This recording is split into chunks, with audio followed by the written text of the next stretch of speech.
Hi friends, నమస్తే. ఎద్దనపూడి సులోచనారాయణ గారి గిరిజా కళ్యాణం నెక్స్ట్ పార్ట్ చూద్దాం. రాజగోపాలరావు గారు ఊరు నుంచి వచ్చి వారం రోజులైంది. ఆయన ఈ వారం రోజులు ఫ్యామిలీ డాక్టర్ గురుమూర్తి చికిత్సతో బాగా కోలుకున్నారు. ఆయనకు సుస్థి చేసిందని తెలిసి చూడ్డానికి వచ్చే పోయే వారి సంఖ్య ఈ రోజే కాస్త తగ్గింది. తాతయ్య సుస్థి పడ్డారని తెలియగానే చందు కూడా కంగు తిన్నాడు. ఈ వారం రోజులు దగ్గరే ఉండి శుశ్రూషలు చేశాడు. ఆయన మనవడిని చూస్తూ అన్నారు, చందు, నువ్వు ఇంటి పట్టున ఉండాలంటే ఎప్పుడూ నాకేదైనా సుస్థి ఉండాలన్నమాట అన్నారు. అవేం మాటలు తాతయ్య, ఇలారా. చందు దగ్గరగా వచ్చాడు. ఇలా కూర్చో.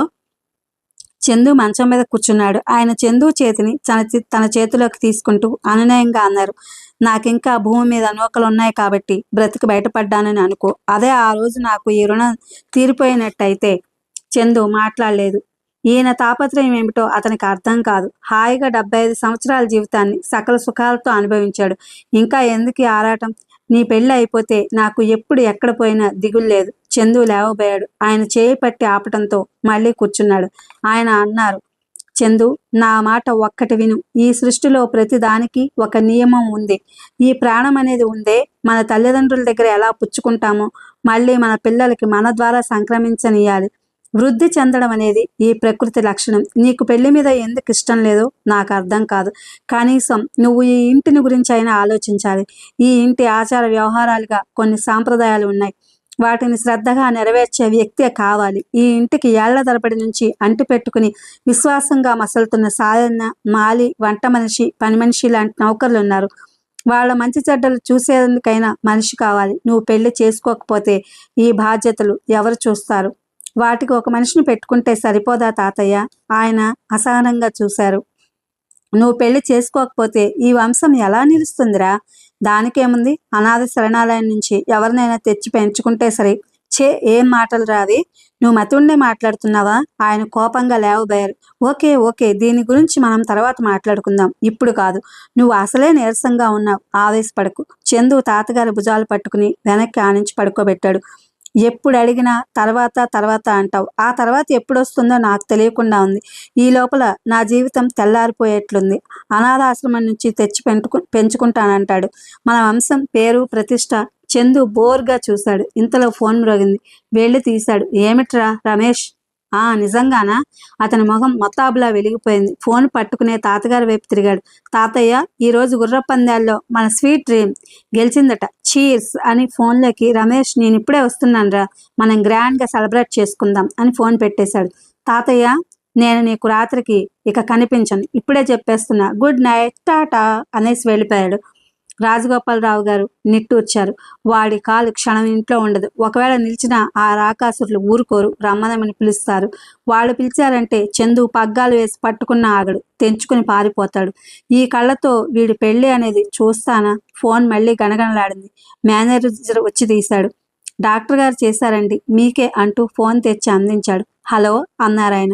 అవతల నుంచి వినిపించింది, మీరు చెప్పిన పిల్లాడిని గురించి ఎంక్వైరీ చేశానండి. ఈ రోజుకి తెలుసుకోగలిగాను. ఈరోజు ఉస్మానియాలో 2 హార్ట్ ఆపరేషన్స్ జరుగుతున్నాయి. ఒకటి 40 సంవత్సరాల స్త్రీ, ఈ ఊరే. రెండవది 14 సంవత్సరాల కుర్రాడు, పేరు రవిట, ఊరు విజయవాడ. ఈ వివరాలు వినగానే ఆయన ముఖం వికసించింది. వాళ్లే అన్నారు ఆయన. డాక్టర్ గారు ఫోన్ పెట్టేశారు. సాయన్న, నా ఉత్తరం ఏది? నా చెప్పులు ఎక్కడా అని కేకలు పెట్టారు.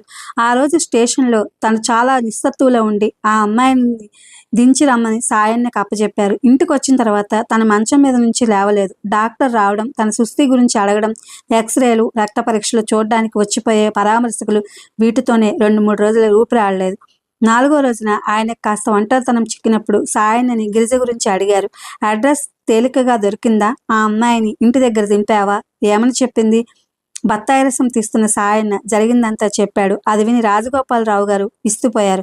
అరేరే, ఎంత పని జరిగింది! వాళ్ళు లేకపోతే సరాసరి మన ఇంటికే తీసుకురాకపోయావా అన్నారు. సాయన్న తలగొక్కున్నాడు. నాకు తోచలేదండి. ఆ అమ్మాయి గారు కూడా అదేమీ అనలేదు. రాజగోపాలరావు గారు అప్పటికప్పుడు సాయన్నకు కారిచ్చి ఆ డాక్టర్ గారి క్లినిక్ గిరిజ వివరాలు తెలుసుకోవడానికి పంపారు. అరగంటలో సాయన తిరిగొచ్చాడు. డాక్టర్ గారు ఊళ్ళో లేరండి, ఢిల్లీ కాన్ఫరెన్స్కి వెళ్ళారట. వారం రోజుల వరకు తిరిగి రారట. ఆ అమ్మాయి గురించి ఆ కుర్రాడికి తెలియదట. నర్స్ లీవ్లో ఉండి వచ్చిందట, ఆమెకి తెలియదట. ఇది వినగానే ఆయన మరీ కృంగిపోయారు. ఆయన మాటికి గిరిజ ముఖమే కళ్ళ ముందు కనిపిస్తోంది ఆయనకి. గిరిజ గుర్తుకు వస్తే తనని తానే క్షమించలేనంత సిగ్గుగా ఉంది. పాపం తనకి సృష్టి చేసినప్పుడు ఆడపిల్లనే వెరుపు లేకుండా, రైలు వెళ్ళిపోతుందనే విషయం కూడా లెక్క చేయకుండా ఎంత ఆదుకుంది.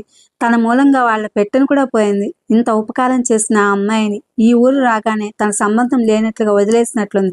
చిచ్చి, ఎంత పొరపాటు జరిగింది. ఆయనకి తనకి తానే సిగ్గుపడ్డారు. చివరకు ఆ అమ్మాయి మీద కోపం వచ్చింది. తన విజిటింగ్ కార్డు కూడా ఇచ్చాడు. ఒక్కసారి ఫోన్ చేయకూడదు? ఆయన ఎందుకో గాని ఆ విషయం అంతటితో వదిలేయలేకపోయారు. ఆ కుర్రవాడికి పెద్ద ఆపరేషన్ జరుగుతోంది. ఆ అమ్మాయికి తోడెవ్వరూ లేరు. ఈ ఊరు కొత్తని చెప్పింది. ఒక్కసారి చూసి ధైర్యం చెప్పి రావాలని ఆయన మహా తపనగా ఉంది ఆయనకి.